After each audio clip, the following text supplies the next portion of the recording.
মহিলা উদ্যমিতা আঁচনি অৰ্থাৎ অসমৰ আত্মসহায়ক গোটৰ সদস্যসকলক ব্যক্তিগতভাৱে উপাৰ্জনমুখী কামত জড়িত কৰিবলৈ 10,000 টকাকৈ আমি সহায় কৰিম।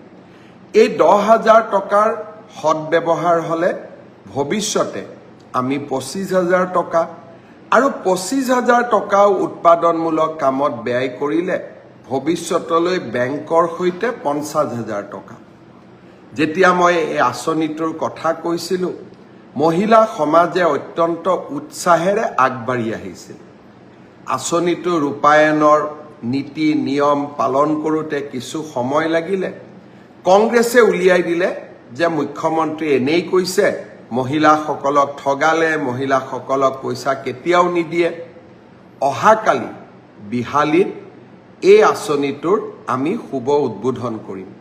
বিহালীত 23,000 মহিলাই এই আঁচনিটোৰ প্ৰথম পৰ্যায়ৰ 10,000কৈ টকা লাভ কৰিব। এই আঁচনিটোৰ জৰিয়তে অসমৰ আমি 27 লাখ মহিলাক 10,000 টকাকৈ প্ৰদান কৰিম, 2,700 কোটি টকা।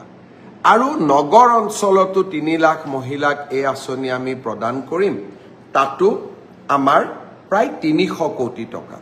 অৰ্থাৎ আমাৰ আই মাতৃসকলক উৎপাদনমুখী আৰু মহিলা সবলীকৰণৰ দিনত কালি আকৌ এটা বিশাল পদক্ষেপ। অৰুণোদয়ৰ পিছত মহিলা সবলীকৰণৰ ক্ষেত্ৰত অসমে অহাকালি আৰু এটা শক্তিশালী খোজ পেলাব। বিহালীৰ কালি সভাখনৰ বাবে নিশাটো অপেক্ষা কৰিম। মই সকলো আই মাতৃসকলক শুভকামনা জনাইছোঁ।